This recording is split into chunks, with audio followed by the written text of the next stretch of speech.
subscribe to my channel. वो कई तरह की बुराइयों से घिरा हुआ है। ऐसा लगता है मानो या बुराइयां धीरे धीरे हमारे दिलों में, हमारे घरों में और हमारे रिश्तों में चल पकड़ती जा रही है। अगर हम वाकई चाहते हैं कि हमारा समाज सुधरे, हमारी युवा पीढ़ी सुरक्षित रहे और हमारे घरों में बरकत और मोहब्बत रहे, तो हमें उन बुराइयों को पहचानना भी होगा और उनसे लड़ना भी होगा। सबसे पहले बुराई जो हमारे समाज में फैली हुई है वो है जुल्म और नाइंसाफी। जब इंसान दूसरों का हक मानता है, धोखा देता है या दूसरों पर अत्याचार करता है तो समाज की जड़ें कमजोर हो जाती है। अल्लाह ताला कुरान में फरमाता है, इन्नल्लाह यअमुरु बिल अद्ल वल इहसान। अल्लाह ताला इंसाफ और भलाई का हुक्म देता है। जहाँ इंसाफ नहीं होता वहाँ अमन नहीं होता। अगर हर इंसान इंसाफ से काम ले तो समाज खुद ब खुद सुधर जाए।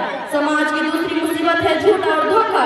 आज झूठ बोलना, बातें छुपाना, झूठे वादे करना इतना आम हो गया है कि लोग इसे बुरा भी नहीं समझते। मगर कुरान साफ कहता है, वला तल्बिसुल हक़्क़ बिल बातिल। सच को झूठ के साथ मत मिलाओ। जहाँ झूठ होता है वहाँ बरकत खत्म हो जाती है, रिश्ता टूट जाते हैं, समाज बिखर जाता है। एक और खतरनाक बुराई जो आज हमारे बीच सबसे ज्यादा पाई जाती है वो है ग़ीबत और चुगली। लोग दूसरों के पीछे उनकी बुराई करते हैं, उनकी इज्जत को मिट्टी में मिलाते हैं और उन्हें शर्मिंदा करते हैं। मगर अल्लाह ताला इसे बहुत बड़ा गुनाह बताया है, वला यग़्तब बाज़ुकुम बाज़ा। तुम्हें से कोई दूसरों की ग़ीबत न करे। अल्लाह कहता है ग़ीबत करना ऐसा है जैसे अपने मुर्दा भाई का मांस खाना।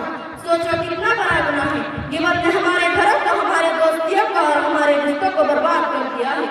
आज समाज को एक और बुरी लत लग चुकी है, दुनिया की मोहब्बत और लालच। लोग पैसा कमाने के पीछे इस कदर भाग रहे हैं कि हलाल हराम का फर्क भूल चुके हैं। इस पर धोखा, झूठ, हराम कमाई सब आम हो चुका है। लेकिन कुरान हमें याद दिलाता है, वमल हयातुद दुनिया इल्ला मताउल गुरूर। दुनिया की जिंदगी धोखे की एक चकाचौंध है। हम इस दुनिया में मेहमान हैं, हमेशा रहने नहीं आए। इसलिए दुनिया की मोहब्बत दिल में जगह ना दे वरना इंसान गुमराह हो जाता है। एक और बड़ी समाजिक बुराई है बेहयाई और फहशिया। आज के दौर में हया खत्म होती जा रही है। सोशल मीडिया, फिल्मों, इंटरनेट हर जगह फहशियत फैल रही है। लेकिन कुरान हमें हया की हिफाजत का हुक्म देता है, कुल्लिल मुमिनीना यग़ुद्दू मिन अब्सारिहिम व यहफ़ज़ू फुरूजहुम।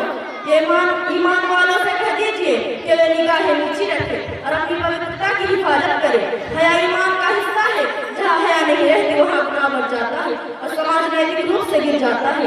घमंड भी एक बहुत ही भयानक बुराई है जो समाज को तोड़ती है। जब इंसान दूसरों को छोटा समझने लगता है, अपनी दौलत, अपनी शान, अपने कपड़े, अपने शोहरत पर घमंड करने लगता है तो अल्लाह से दूर हो जाता है। अल्लाह कहता है, इन्नहु ला युहिब्बुल मुस्तकबिरीन। अल्लाह ताला घमंडी लोगों को पसंद नहीं करता। घमंड इंसान को अंदर से बर्बाद कर देता है। नम्रता ही इंसान को ऊंचा बनाती है। मेरे प्यारे भाइयों और बहनों, अगर हम समाज को बदलना चाहते हैं, बुराइयों को खत्म करना चाहते हैं तो सबसे पहले हमें अपने दिलों को बदलना होगा। बदलाव हमेशा खुद से शुरू होता है।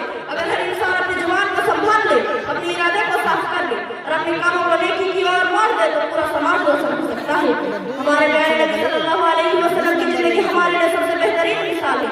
उन्होंने अपने अखलाक, अपने इंसाफ, अपने हया, अपनी सच्चाई से पूरे समाज को बदल दिया। अगर हम उनके सुन्नत को अपनाएं तो यकीन मानिए हमारा समाज